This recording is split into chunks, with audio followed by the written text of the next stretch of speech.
Hi, my name is Philip Chesney and welcome to another episode of English Interviews. Now for today's tips, we are going to see things that you should never do in an interview. So let's take a look at them. So for these particular tips, we are going to talk about body language. Body language says a lot about you. So watch out for these key things. For our first one, bad posture. Now, bad posture can tell a lot of things about you. So suppose that you are leaning back in your chair. This could really mean that you're lazy, you're not someone who likes to work hard, etc. Now, suppose that you're really leaning forward and you're looking at the person, maybe even crossing your arms looking forward. This makes you look very aggressive. So try not to lean forward. So honestly, it's really suggested that you sit up straight, try to make yourself touch the sky, but sit up straight, be in a more neutral position. Remember, leaning back makes you seem lazy. Leaning too far forward makes you seem aggressive. So sit up straight, be in a more neutral position. Now for our next tip of things not to do. So not maintaining eye contact. So honestly, if you're talking with someone, but you're always looking to the sides and you're never maintaining your eye contact with them, they might think that you're hiding something, or maybe you're not a trustworthy person. Can they really believe in you? So sometimes you might maintain the look for an extra second or two when you're exchanging ideas with the person. This is okay. Just remember, don't stare. So stare would be you're just looking at the person, not blinking at all for the next 15 seconds. That's staring, so avoid that. But try to maintain a pretty constant view of the person, but you can look away once in a while. Don't stare, but also don't go and shake someone's hand and also be looking at the door. It doesn't look good for you. Tip number 3. Another thing you should not do. While you're in the interview, while you're talking about yourself, do not point. Pointing can come across as being aggressive. So don't point. Don't talk about things you've done or what you should have been doing during the interview. This does not come across well. No pointing. Avoid it. Next thing that you should not do. Avoid crossing your arms. Now, crossing your arms make you look very defensive or resistant. So maybe they're talking about a new idea or something like that.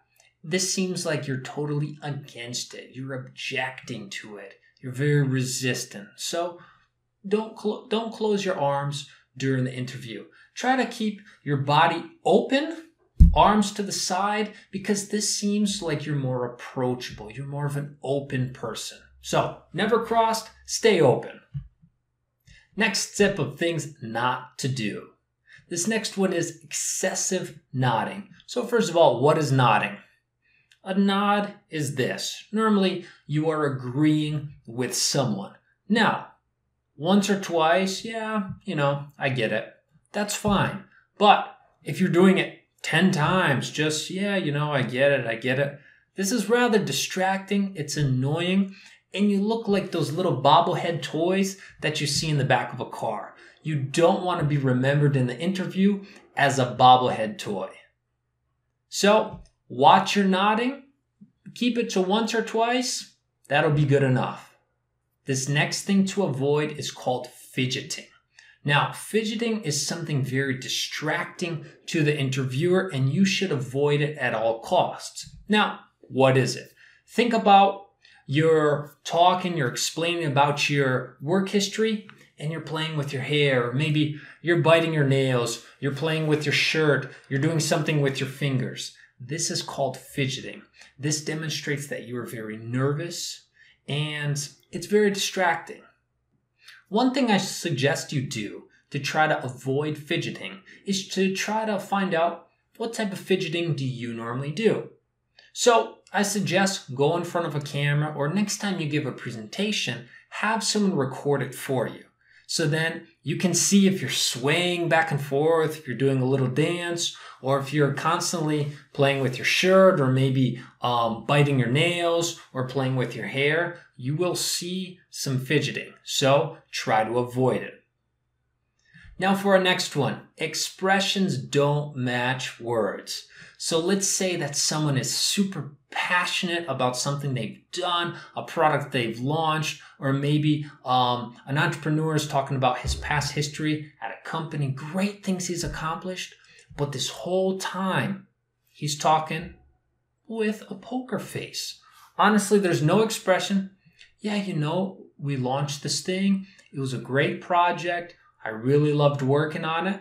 And, I would do it all again. Now, the expression on this person's face tells a totally different story. So, the expressions that you give have to match the words that you speak. So, if you're passionate about something, demonstrate that passion.